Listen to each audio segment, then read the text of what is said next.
अस्सलाम वालेकुम। बिस्मिल्लाहिर्रहमानिर्रहीम। सहारा दिया जिसके नक्शे कदम ने, उसी की मोहब्बत उसी के करम ने। सहारा दिया जिसके नक्शे कदम ने, उसी की मोहब्बत उसी के करम ने। उसी ने है हम सबको उजाले पे डाला, उसी ने है हम सबको उजाले पे डाला। उसी से है इस्लाम का बोलबाला, उसी से इस्लाम का बोलबाला। साहबे सद्र आज से 1400 साल पहले ख़ताए अरब के तोल वार्स में जब बुराई ने अपने पंजे गाड़ रखे थे, जुल्म करते वक्त उम्र का लिहाज नहीं किया जाता था।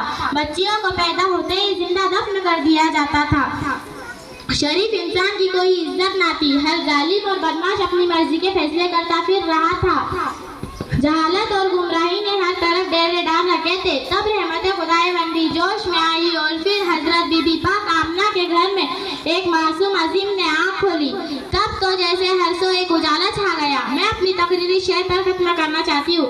जब आए जमीन पर मोहम्मद सल्लल्लाहु अलैहि वसल्लम हमारे, जब आए जमीन पर मोहम्मद सल्लल्लाहु अलैहि वसल्लम हमारे, खुदा ने जमीन पर बिछाए सितारे, खुदा ने जमीन पर बिछाए सितारे। उठे सरजमीने अरब से नारे, उठे सरजमीने अरब से नारे। मोहम्मद सल्लल्लाहु अलैहि वसल्लम हमारे बड़ी शान वाले, मोहम्मद सल्लल्लाहु अलैहि वसल्लम हमारे बड़ी शान वाले। शुक्रिया।